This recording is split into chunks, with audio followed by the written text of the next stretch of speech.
Welcome back to another episode of Out Loud Geek, where we discuss news and views about pop culture, science fiction, fantasy, food, cooking, the outdoors, and more.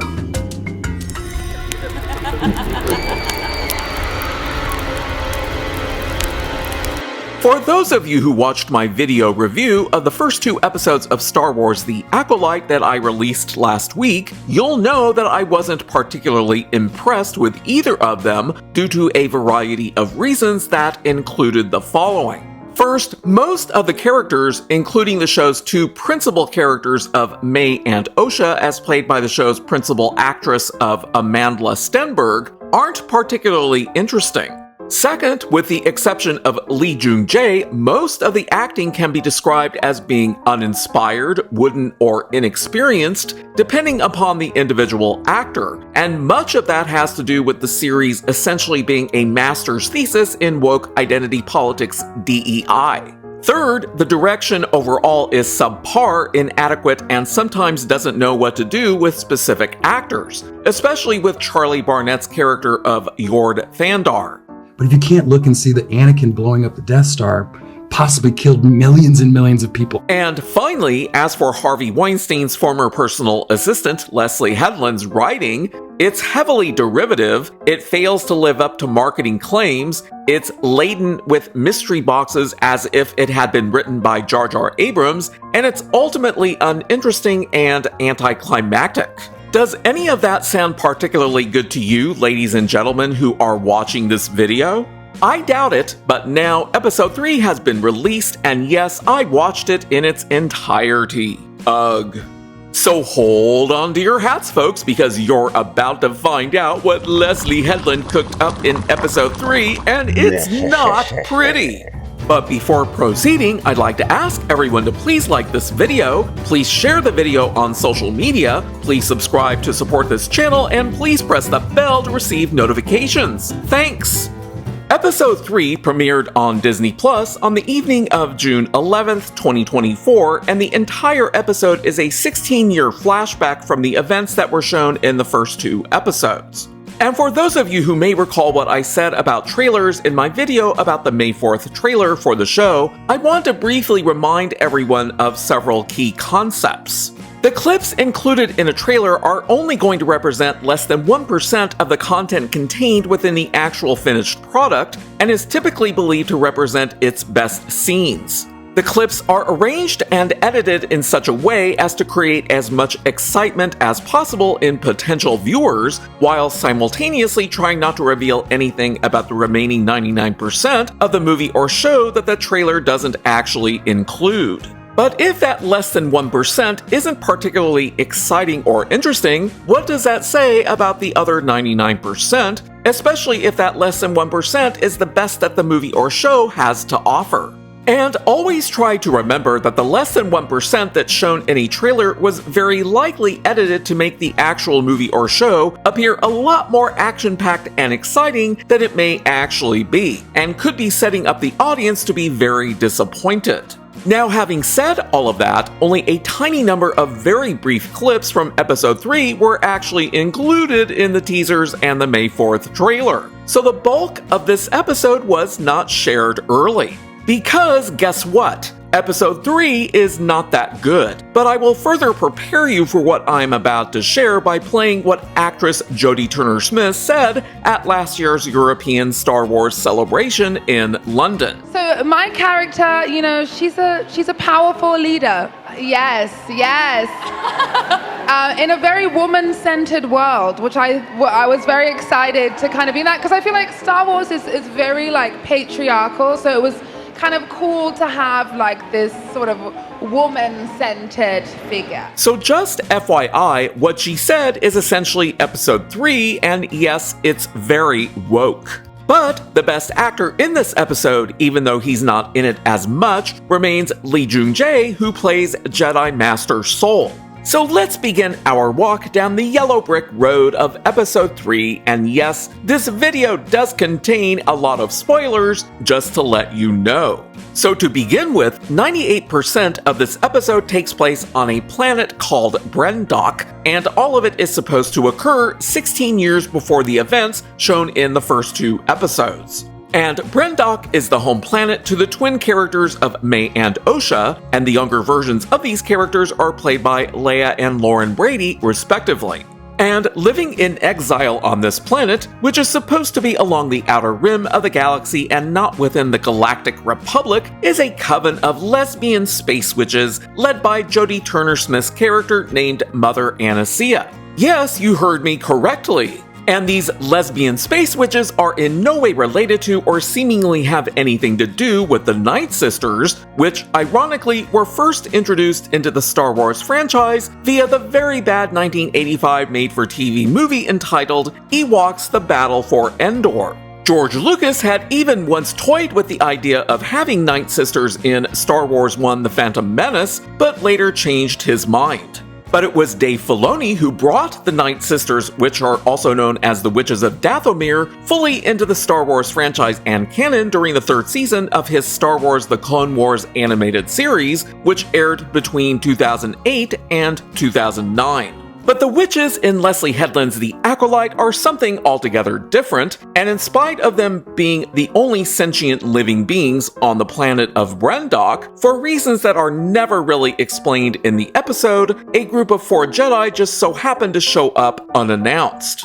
And if that sounds a little contrived, yeah, it is. But the episode's first scene begins next to a yellow bunta tree where Osha is trying out her force abilities on some small and colorful flying animals that live on it. She's not trying to hurt them, but guess what? Her soon-to-be murderous twin sister May is, because she apparently enjoys tormenting small animals. Go figure. But Osha apparently doesn't want to participate in the upcoming Ascension ceremony that is intended to make both her and May full witches within the lesbian space witches coven. Osha wants to leave Brendok, but May, on the other hand, most definitely wants to become a witch, and she's determined to make Osha want that too. And as they walk back to the fortress that they live in on the otherwise deserted planet, one of their mothers, Mother Collier, as played by Margarita LaViva, tells them that it isn't safe to be outside of the fortress and escorts them back, while Jedi Master Soul, who just so happens to be there, is stealthily watching them. And when they arrive back at the all-female inhabited fortress, the girl's other mother, Mother Anastasia, comes out, and after the girls leave, she and Mother Collier, who are apparently lovers, have a slightly heated discussion about how the girls are being raised. And this is where episode 3 very quickly starts to go down the toilet, as we learn that Mother Collier gave birth to the girls, but Mother Anastasia created them using the Force. Wait a minute, what? This is a massive retcon against George Lucas's Star Wars prequel stories because apparently Shmi Skywalker giving birth to Anakin as a virgin shortly before the events of The Phantom Menace is no longer the first ever time that someone allegedly Darth Sidious had used the Force to create new life. But now, in Kathleen Kennedy's and Leslie Headland's The Acolyte, the lesbian space witch Mother Anastasia, as exiled on Brendok along with the rest of her coven, is now the first to create new life using the Force, which this particular witch coven calls the Thread. We also learn during their heated discussion that the lesbian space witches aren't fond of the Jedi and are afraid of being discovered by them, but that already happened since Soul was hiding behind a tree in the forest eavesdropping. Then sometime later that evening, Mother Anastasia gives Osha and May a Force demo and warns them that, quote, their enemies won't warn them before they attack, unquote. But Osha and May are far more interested in getting into a physical fight with each other before Mother Anastasia breaks it up and sends them to their room. And that scene had all the excitement of an episode from The Brady Bunch. Then later in the evening, as the girls are sulking in their room, Mother Anastasia enters and Osha says that she doesn't want to participate in the Ascension ceremony, but May tries to talk her into being a witch, along with her saying that it's what Osha actually wants, even though Osha just said that she doesn't. So May doesn't get her way very well through manipulation as a child either. But Mother Anastasia attempts to justify them joining the lesbian space witch coven because the galaxy, she says, will reject who they are even though Osha still wants to leave Brendok. And who can blame her, with her having to share a room with a psycho sister like May. But after they get their hair done by two nameless lesbian space witches, Osha and May are all set to attend the Ascension ceremony. Now, if you thought that what I just described sounds bad, and yes it is, you ain't seen nothing yet because the Ascension ceremony is full-on cringe and full-on stupid because it is by far the worst scene in the entire episode. And it's primarily from the Ascension ceremony that most of the very brief clips that were taken from episode 3 show up in the teasers and the May 4th trailer. The Ascension ceremony begins with Mother Anastasia walking out onto a balcony with her attendants as the rest of the lesbian space witches are already getting themselves all worked up. They're followed by the young Osha and May, who are also all dressed up before Mother Anastasia begins the ceremony by saying, quote, "We were hunted, persecuted, forced into hiding, all because some would consider our power dark, unnatural," unquote. Now, let's not pretend here. Mother Anastasia's statement is, in reality, a woke identity politics victim mentality message in reference to the groups that the ideology views as being perpetually marginalized, and Leslie Headland, as a lesbian, views herself as a victim, and she's the creator and writer of this series. So she's essentially writing about herself. But we haven't even gotten to the cringiest parts yet, which begin with the utterly unnecessary mood-killing cackling witch laughter that makes it seem like the Wicked Witch of the West is flying overhead on her broomstick and being escorted by an all-female group of flying monkeys looking for Dorothy and her dog Toto. And the mood-killing cackling doesn't happen just once, it happens twice and is reminiscent of how Ruin Johnson ruined the serious battle scene mood at the beginning of his disaster of a movie, Star Wars VIII: The Last Jedi, when Poe started to make yo mama jokes ahead of the stupid, slow-moving space bombers showing up. But I can assure you, ladies and gentlemen who are watching this video, that the worst is yet to come, which I'm just going to have to show you. One, the power of two, the power of many. The power of one, the power of two, the power of many. Like I said, this was the worst scene in the entire episode, and it's truly sad to see the franchise that George Lucas created be so bastardized by crap like that, so that it's not even recognizable as being Star Wars anymore, because that sure as hell wasn't. But I digress. Following that awful chant, May indeed does the Ascension ceremony, and we get to hear what her middle name is. Ho.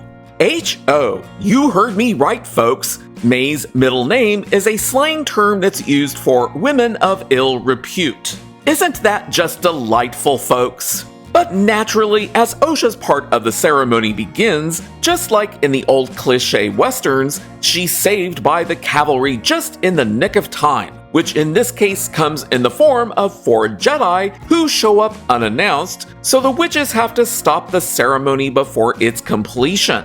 And the 4 Jedi are Sol, Indara, Kalnaka, and Smelly Padawan Torben, who are the same 4 that May was trying to kill in the show's first 2 episodes. And when the Jedi show up, the lesbian space witches try to conceal the fact that they have 2 children, but it's no use since the Jedi know that they're there. Jedi Master Indara, as played by Carrie-Anne Moss, begins a conversation with Mother Anastasia and asks about the children. And Anastasia then tries to scramble Smelly Padawan Torben's brain using the Force. But Sol is able to get Osha to come forward, and he kneels down to hand her his lightsaber, which she then takes from him, just as what was shown in the March teaser. May reluctantly comes out, and Indara asks if they can test the children.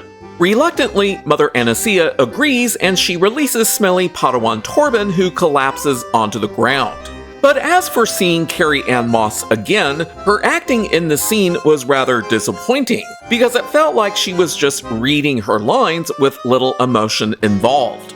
Then, after the Jedi depart, Mother Anastasia convenes a powwow with her advisors, which includes Mother Coral, who wants to kill the Jedi. But a really old alien hag suggests that the twins should lie to the Jedi while being tested.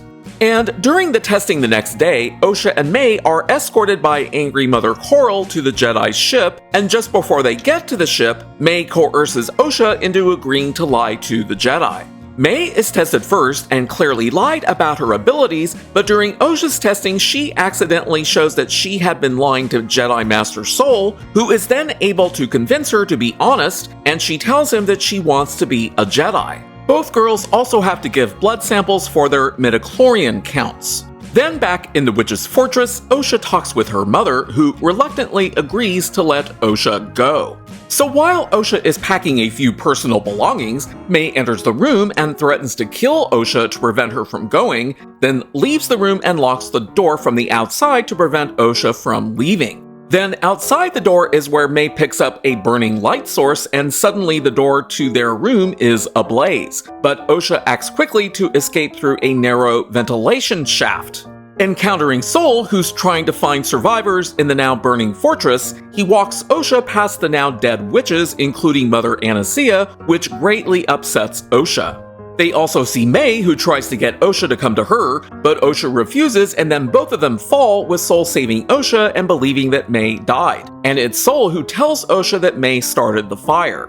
So the episode ends with Osha traveling with the Jedi to Coruscant to become a Padawan, thinking that May is dead, and May, who isn't dead, goes to the Bunta tree looking for Osha, but likely thinks that Osha is dead, which is what May had threatened to do to keep Osha from leaving.